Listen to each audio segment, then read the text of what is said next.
मुजफ्फरपुर की हिंसा में 31 लोग अपनी जान गंवा चुके हैं। मुख्यमंत्री अखिलेश यादव ने इसे राजनीतिक दलों की साजिश बताया है। प्रधानमंत्री ने अखिलेश यादव से इस पर बात की। गृह मंत्रालय के सूत्रों ने भी हैरानी जताई कि क्यों स्थानीय प्रशासन लखनऊ से आदेश आने का इंतजार करता रहा।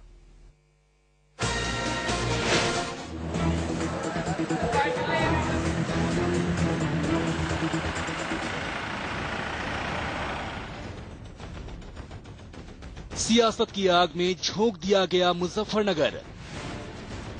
एक छोटी सी घटना हुई और पूरा मुजफ्फरनगर जलने लगा।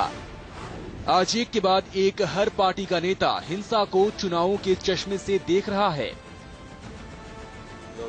आपको हैरानी होगी शिवपाल सिंह यादव के बयान से, जो मुजफ्फरनगर में हिंसा भड़काने वालों पर कार्रवाई की बात भी करते हैं और लोकसभा चुनाव जीतने का दम भी भरते हैं। उसमें देखिए सख्त कार्रवाई की जाएगी। जो भी सांप्रदायिक अगर कहीं पर भी कोई दंगा कराता है और जो भी कराने वाले हैं उनके खिलाफ हमारी सरकार बहुत सख्ती से उसका कार्रवाई करे। लोकसभा चुनाव में देखिए हमारी पूरी तैयारी है और फिर जिस तरीके से विधानसभा के चुनाव में समाजवादी पार्टी जीती है उसी तरीके से लोकसभा के चुनाव में समाजवादी पार्टी जीत के आएगी उत्तर प्रदेश में। सुना आपने, अब इनकी ही पार्टी के सांसद नरेश अग्रवाल को सुनिए। पहले कुछ सांप्रदायिक ताकतें देश में दंगे कराना चाहती है, पूरा देश उसकी चपेट में आ सकता है। उसी की तरह बिहार में हुआ, बंगाल में हुआ।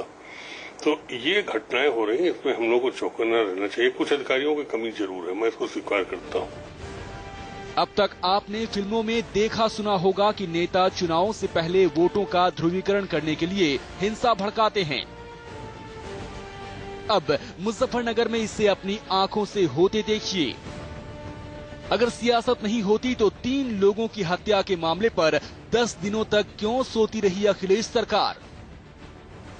अगर सियासत नहीं होती तो पाबंदी के बावजूद पंचायत कैसे होती और कैसे नेता खुलकर बयानबाजी करते? एक साजिश के तहत हुए हैं और जो सांप्रदायिक और फिरका परस्त ताकतें हैं, चुनाव लोकसभा के आने वाले हैं तो उस लोकसभा के चुनाव के कारण वोट को लेने के लिए अपने स्वार्थ की राजनीति के लिए उन लोगों ने सांप्रदायिक सद्भाव खराब करने का प्रयास किया है। इस सरकार के द्वारा प्रायोजित दंगा हो रहा है पूरे प्रदेश भर में और ये सरकार न तो जन कल्याणकारी सरकार है न कानून व्यवस्था स्थापित करने वाली सरकार है। ये तो सरकार केवल चाहे किसी भी तरीके से हो हिंसा में पूरे प्रदेश को भस्मसात करते हुए एक संप्रदाय विशेष के वोट को हम कैसे पक्का कर लें, इस तरह की सोच वाली सरकार है।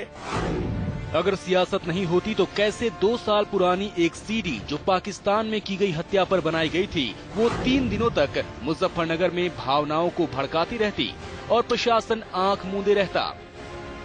जानबूझ करके सुनियोजित साजिश के तहत इस तरह की घटनाओं को अंजाम दिलवाया जा रहा है। ये अपने आप में एक सीडी बांटी जाती है 1 हफ्ते पहले, वो सीडी जो है वो गांव-गांव में घूमती है, प्रशासन को पता नहीं, ये अब जानबूझ करके उसको घुमाया जाता है और उसके बाद दंगा होता है। अब जबकि मुजफ्फरनगर हिंसा की आग में जल रहा है और जरूरत इस बात की है कि नेताओं की ओर से पैदा की गई नफरत को शांत किया जाए, तब भी चुनावों और वोट की ही बात हो रही है। मैं ये समझता हूँ कि एडमिनिस्ट्रेशन ने जानबूझ करके गवर्नमेंट को, यूपी गवर्नमेंट को अंधेरे में रखा और उन लोगों के हाथ में एडमिनिस्ट्रेशन खेल रहा है जो मुलायम सिंह के दुश्मन हैं और वो ये नहीं चाहते कि उनकी गवर्नमेंट रहे और मुसलमानों को निशाना खुसूसियत के साथ बनाया जा रहा है, इसलिए कि मुसलमान ही उनकी गवर्नमेंट को लेकर के आया है। यूपी में लोकसभा की 80 सीटें हैं, उनके लिए वोटों के ध्रुवीकरण की कोशिश शुरू हो गई है। समाजवादी पार्टी और बीजेपी ने हिंसा के लिए एक दूसरे को जिम्मेदार ठहराया है। अब ये बात लोगों को समझनी है कि ये सब चुनाव में वोट बटोरने का एक खूनी खेल है। न हिंदू बुरा है न मुसलमान बुरा है और जो इन दोनों को लड़ाए वो इंसान बुरा है। प्रियांक त्रिपाठी के साथ विपिन दुबे, लखनऊ, इंडिया न्यूज।